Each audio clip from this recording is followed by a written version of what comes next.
World express में समस्त दर्शकों का रक्षाबंधन के महापर्व पर हार्दिक अभिनंदन।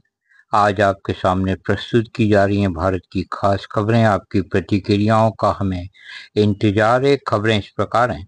हरियाणा में विधानसभा चुनाव के पहले दुष्यंत चौटाला की जननायक जनता पार्टी को बढ़ा खतरा। 4 विधायकों ने दिए अपने इस्तीफे। इसके पहले 3 विधायक पार्टी छोड़ चुके हैं। अब बचे मात्र 3 विधायक। ओडिशा में बिजली गिरने के हादसों में 9 लोगों की मौत। मयूरभंज, बालासोर, भद्रक, क्योंझार, ढेंकनाल, गंजम जिले में हुई मौतों से हाहाकार। झारखंड की हेमंत सोरेन सरकार संकटों से घिरी। झारखंड के मुक्ति मोर्चा के वरिष्ठ नेता एवं पूर्व मुख्यमंत्री चंपाई सोरेन 6 विधायकों को साथ लेकर दिल्ली रवाना हो चुके हैं। बताते हैं चंपाई केंद्रीय कृषि मंत्री शिवराज सिंह चौहान के संपर्क में है। यदि ये भारतीय जनता पार्टी में शामिल हो जाते हैं तो हेमंत सोरेन की सरकार अल्पमत में आ सकती है। जम्मू कश्मीर में विधानसभा चुनाव की दलों ने जोरदार तैयारियां प्रारंभ कर दी हैं। आगामी 2-3 दिनों के बाद भारतीय जनता पार्टी यहां चुनाव प्रचार अभियान प्रारंभ कर देगी। जानकार सूत्रों ने बताया है प्रधानमंत्री नरेंद्र मोदी, गृह मंत्री अमित शाह, रक्षा मंत्री राजनाथ सिंह की बड़ी चुनावी सभाएं करवाए जाने की सूचना है। यह भी कहा जा रहा है भारतीय जनता पार्टी अपने 80% विधायकों के नाम काटकर नए लोगों को चुनावी मैदान में उतारेगी। अन्य दलों के नेता फारूक अब्दुल्ला, महबूबा मुफ्ती सईद ने भी अपनी तैयारियां जारी कर दी हैं। बहुत ही जल्द जम्मू कश्मीर में चुनावी माहौल का रंग चढ़ता नजर आएगा। यह जनधारणा है इस बार चुनाव काफी रोचक और कांटा पकड़ के होंगे।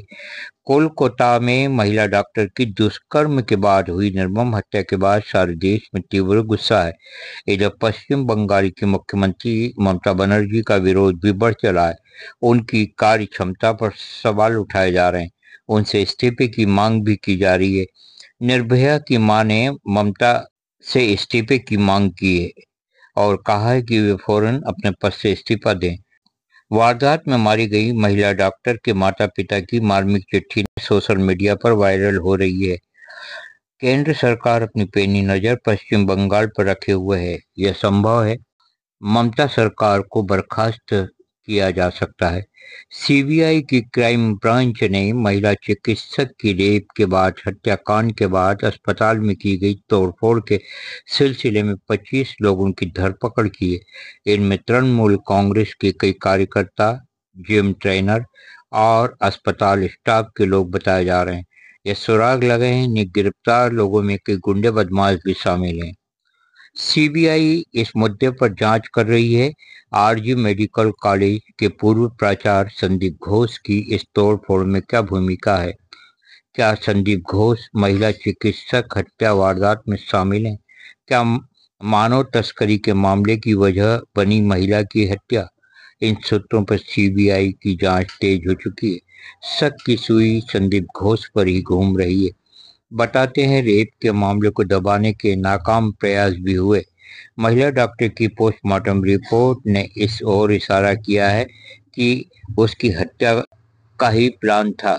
उसके प्राइवेट पार्ट पर गहरा घाव था। गला घोटने इतनी निर्ममता से हत्यारों ने घोटा कि थायराइड कार्टिलेज टूट गया। पेट, होंठ, उंगलियों और बाएं पैर पर चोट के निशान पाए गए हैं। चेहरे पर इतनी ताकत से मारा गया कि चश्मे का कांच टूटकर आंखों में घुस गया। महिला डॉक्टर की हत्या के बाद उनके परिजनों को बताया गया उनने आत्महत्या की है। इस थ्योरी के पीछे संदीप घोष की भूमिका बताई जा रही।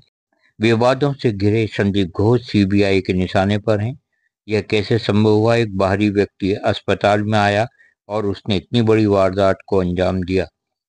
वर्ल्ड मीडिया खुफिया ब्यूरो की इस रिपोर्ट को सीबीआई अपनी जांच का आधार बनाए। क्या महिला चिकित्सक जो प्रशिक्षु ट्रेनी थी, उसे अस्पताल की कोई खुफिया जानकारी थी जिस पर उसकी सुपारी देकर निर्मम हत्या करवा दी गई और पुलिस का ध्यान भटकाने के लिए इसकी वजह रेप बताई गई? क्योंकि यह सरासर हत्या का मामला है, इसमें कई सफेद पोस्ट शामिल हो सकते हैं। संदीप घोष विवादास्पद प्राचार्य रहा। 1921 में मेडिकल कॉलेज कोलकाता के छात्र उनके खिलाफ प्रदर्शन भी कर चुके हैं। कई आरोपों से घिरे संदीप और उसके साथियों के इर्द गिर्द घूम रहा है। महिला चिकित्सक हत्याकांड, यदि सीबीआई निष्पक्ष जांच करे तो कई चेहरे बेनकाब हो सकते हैं।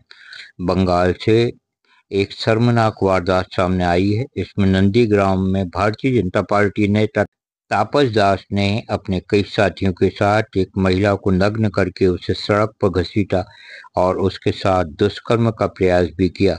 तापस की पुलिस ने धरपकड़ की है। बताते हैं महिला भारतीय जनता पार्टी छोड़कर टीएमसी में आ गई थी। इस पर तापस भड़क गया। देहरादून में एक किशोरी के साथ 5 लोगों ने सामूहिक बलात्कार किया। दिल्ली में एक 11 साल की मासूम के साथ हुआ दुष्कर्म।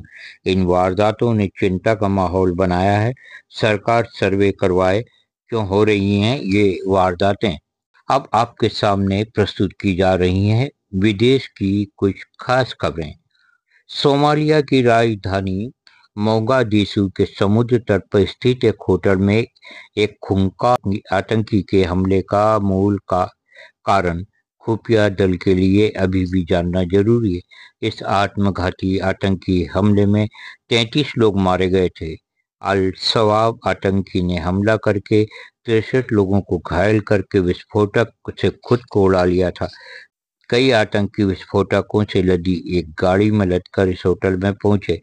रूस से वर्ल्ड मीडिया को खबर मिली है यहाँ कामचटका इलाके में सिउल की ज्वालामुखी एकाएक फट गया। इस भूकंप ने सारे रूस को दहला दिया और कई देशों में दहशत को तेजी से दौड़ा दिया। प्राप्त जानकारी के अनुसार ज्वालामुखी ने राख और आग उगलना जब शुरू किया तो चारों ओर हड़कंप मच गया। आग इतनी तेज थी कि आसमान की ओर राख उड़ने के नजारे देखे गए। वहीं तेज धमाकों से लोग इधर उधर भागने लगे। भूकंप की तीव्रता 7.2 रिक्टर स्केल पर दर्ज की गई है। सुनामी की चेतावनी दी गई है। यह आशंका है कभी भी और ज्वालामुखी फट सकते हैं। लंदन के थ्रीथ्रो हवाई अड्डे की होटल के रेडिसन में एयर इंडिया की भारतीय महिला पायलट पर हमले के बाद सनसनी फैल गई। हमलावर को गिरफ्तार कर लिया गया है। अमेरिका के एक मामले ने यहाँ की पुलिस की पोल खोल दी है। सूत्र बताते हैं कि स्थानीय पुलिस जिस संगीन भ्रष्टाचारी और अपराधी की खोज पिछले 20 सालों से कर रही थी वह पुलिस के साथ कार्य कर रहा था। बताया जाता है यह अपराधी एक व्यक्ति को गोली मारकर फरार हो गया। यह पुलिस की टॉप वांटेड सूची में शामिल था। सूडान में अर्धसैनिक बल ने 85 उन बेगुनाह ग्रामीणों को मौत के घाट उतार दिया जो अपने गांव की महिलाओं और लड़कियों के अपहरण का विरोध कर रहे थे। सूडान की para military rapid support forces के कुछ जवान जब उक्त वारदात को अंजाम दे रहे थे तब ग्रामीणों ने इस वारदात का विरोध करते हुए इन जवानों को ललकारा। तब ये भाग खड़े हुए। इसके कुछ ही देरी के बाद बड़ी संख्या में पैरा मिलिट्री के जवान कई वाहन में सवार होकर एवं स्वचालित हथियारों से लैस होकर ग्राम पहुंचे और हमला बोल दिया। देखते ही देखते महिलाओं बच्चों सहित 87 लोगों की लाशों से सड़कें पट गईं।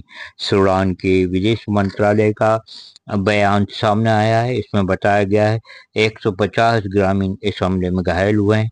ये उल्लेखनीय है लंबे समय से सूडान की सेना और यहाँ के अर्धसैनिक बल रैपिड सपोर्ट फोर्स यानी कि आरएसएफ के मध्य टकराव जारी है। इस दौरान हिंसा में बड़ी संख्या में लोग मारे जा चुके हैं। हम आपको बताते चलें सूडान में नागरिक सरकार को सत्ता हस्तांतरित करने की मांग को लेकर 1921 से संघर्ष चल रहा है। मुख्य विवाद की जड़ सेना और अर्धसैनिक बल आरएसएफ के विलय को लेकर है। अक्टूबर 2021 में सूडान में तख्ता पलट के बाद सेना प्रमुख अब्देल फतेह अल बुरहान देश की कमान संभाले हुए हैं। आरएसएफ के प्रमुख हमदान दगाले यानी हमेदती देश के दूसरे नंबर के नेता हैं। सेना की कोशिश यह है कि आरएसएफ का सेना में विलय हो जाए। करीब 1 लाख की तादाद वाली आरएसएफ के विलय के बाद सेना का नेतृत्व कौन संभाले, इस मुद्दे पर परस्पर सहमति नहीं बन पा रही है और यही विवाद का विषय बताई जा रही। इस प्रकार सूडान में विगत 18 माहों से चल रहा संघर्ष काफी चिंतनीय है। इसका समाधान न होना अखरनीय है। अमेरिका का निर्यात सारी दुनिया में करोड़पति नंबर में A1 आया है। यहाँ हर 24वां इंसान करोड़पति है और करोड़पतियों की संख्या यहाँ 3,49,500 बताई जा रही है। दूसरे नंबर पर सैन फ्रांसिस्को बे एरिया, तीसरे नंबर पर टोक्यो का नंबर आया है। आय के मामले में सारी दुनिया में मोनाको का नंबर 1 है। यहाँ की 40% आबादी करोड़पति है। निर्यात में पिछले 10 सालों में करोड़पतियों की संख्या 48% जा पहुंची है। 82 लाख की आबादी वाला निर्यात सारी दुनिया में अपनी बढ़ती आय के कारण धूम मचाए हुए है। बताइए देश विदेश की यह खबरें आपको कैसी लगी? जय भारत, जय विश्व।